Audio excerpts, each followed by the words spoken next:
The ninth tale, the Flute Makers. 4 brothers. In a certain kingdom there once lived 4 brothers. Though their parents had both died and they had grown up poor, the brothers had become famous and highly regarded. The first brother was very strong. Once, when the kingdom was in need of a new lake, he had lifted a stone bigger than 3 dragons out of the ground, creating a great hollow. He then carried the stone to the top of the tallest mountain in the land, lest it prove an eyesore to anyone. The king could not contain his delight as he watched the hollow slowly filling with water. The second brother was the greatest artist in the land.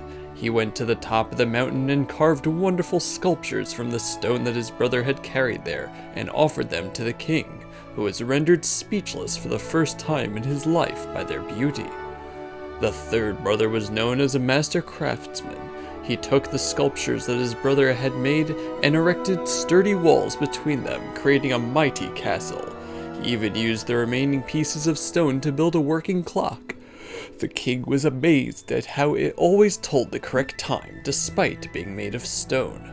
The king now had a new castle that he believed was the most beautiful, the best defended, and the most convenient in the wide world. The brothers were delighted and became full of confidence, for each of them believed that he was the greatest man alive. "I am the one the king should thank for having such a wonderful castle. After all, I am the one who carried the stone all the way up the mountain. Thou mayst have carved the stone, and thou mayst have bound them together, but had I not brought the stone up here in the first place, none of that could have been done," said the first brother. "Ha! But the king would not have looked twice at the castle had I not carved those sculptures so beautifully," retorted the second brother.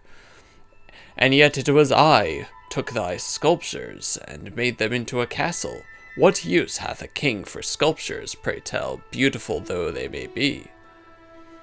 After some time, these discussions became so fractious that the 3 brothers resolved to live apart on the eastern, western, and southern edges of the kingdom. The younger brother of the 4 was unlike his 3 elder brothers. He excelled at nothing and was weak and clumsy.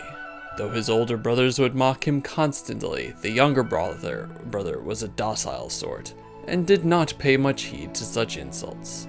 He was, however, worried about his brothers living apart, and he resolved to pay each of them a separate visit. The thick fog. A short while later, disaster befell the kingdom. A thick fog covered the entire land, blocking all sunlight for 100 days. Crops would not grow and people became unwell, and yet the very worst of it was that the fog put an end to all music, for it simply could not be heard through the heavy broom. The whole kingdom adopted a silent funereal air, and still the source of the fog remained a mystery. One night, as the king slept fitfully, he had a strange dream. In it, someone was telling him that the only way to clear the fog was to play a certain flute, the most beauteous flute in the world. Upon waking, the king immediately summoned the 3 brothers who had built his castle and commanded them to build such a flute. Since the 3 brothers no longer spoke to one another, however, they would not cooperate and each went off to carve his own. "I am the only one capable of making a flute fit for a king," said one brother. "It is simply too great a feat for the 2 of you." "Ha! Thou mayst better say that of thine own self," countered the second. "My flute will be the finest, as thou shalt soon see." "Boast if you will," scoffed the third. "All men know that mine will be the best." And so the arguments continued.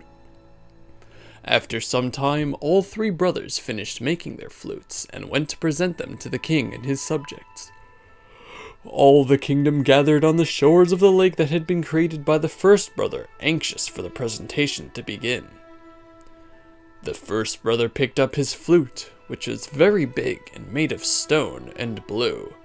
Try as he might, however, the flute would not produce a sound. The king soon turned his attention to the second brother. His flute was a beautiful, delicate instrument made of clay, but when he blew it, it too produced no sound. The king was now becoming rather agitated, and hastily commanded the third brother to blow his flute.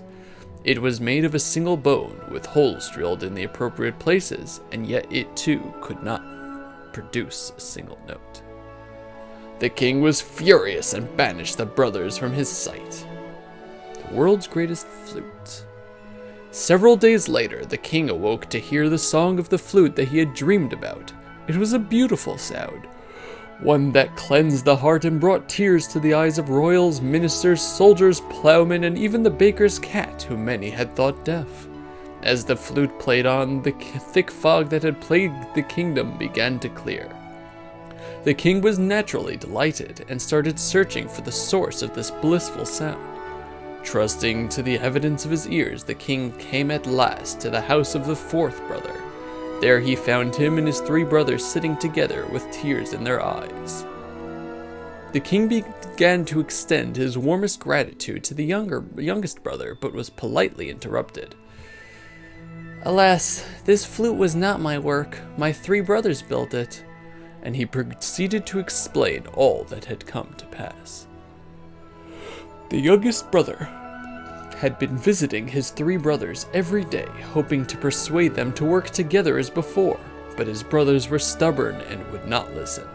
After some time traveling hither and thither, from south to east to west and back again, all the youngest brother's efforts got the better of him, and he collapsed in a heap. When his three elder brothers heard what had happened, they all felt sorry for the youngest sibling and went to visit him as he recovered. The eldest brother visited him first. "Is there aught I can do for you?" he asked. "Indeed there is. Hie thee to the forest, and cut down the tallest tree thou findest there. Chop it then into small pieces, and bring them here to me." Thinking that his brother wanted firewood to keep him warm under the thick fog, the first brother agreed to do as he asked. "Very well, younger brother," he said. "I shall start cutting right away." "Thank you," the youngest brother replied from his bed, and before long the first brother came back, a smile on his face and a pile of logs under his arm. The next day, the second brother came to visit his youngest sibling. "Is there aught I could do for you?" he asked, upon which the youngest brother brought out one of the logs that the first brother had cut for him. "Indeed there is. Carve of this wood something beautiful for me. Perhaps a pipe?" Thinking that his brother wanted an ornament in his room to make him feel better, the second brother agreed without the slightest hesitation. "Very well, younger brother," he said. "I shall start carving right away." "Thank you," the youngest brother replied from his bed, and before long the first brother came back, a beautiful wooden pipe under his arm. The next day the third brother came to visit his youngest sibling. "Is there aught I could do for you?" he asked, upon which the youngest brother brought out the pipe that his second brother had carved. "Indeed there is. Wouldst thou be so good as to drill some holes into this pipe for me?" Thinking that his brother wanted something to entertain himself while he was ill, the third brother gladly agreed. "Thank you," said the youngest brother from his bed, when his older brother had returned with the finished pipe, "but I actually have one more request." "Of course, younger brother, what is it?" "Call our two brothers and tell them to come here." Though the third brother hated his older brothers, he could scarce refuse his ailing sibling's request. So piteous did he seem, and he agreed to go and fetch them. Despite all being gathered beneath the same roof, the three brothers would not look at each other, much less speak. Then, in the midst of the silence, the youngest brother pulled out the flute they had made and lifted it to his lips. As soon as he began to play, the three brothers began to weep, realizing how foolish they had been. As they listened to the sound of the flute, they recalled the past that they had shared, their humble home, their parents who had loved them so, the days when they had supported each other and helped each other before they won fame. The four brothers continued to weep as they realized each was only truly special when he worked with the others. All four of them, indeed, for it was only the youngest brother who could produce a pure note from the flute. The tears they wept were the most beautiful tears the world had ever seen, for they were tears of love. After the king had finished listening to the youngest brother's story, he decided to give all 4 brothers a special medal. From that day onward, the brothers agreed to always work together, and they all lived happily ever after. And that, as they say, is that.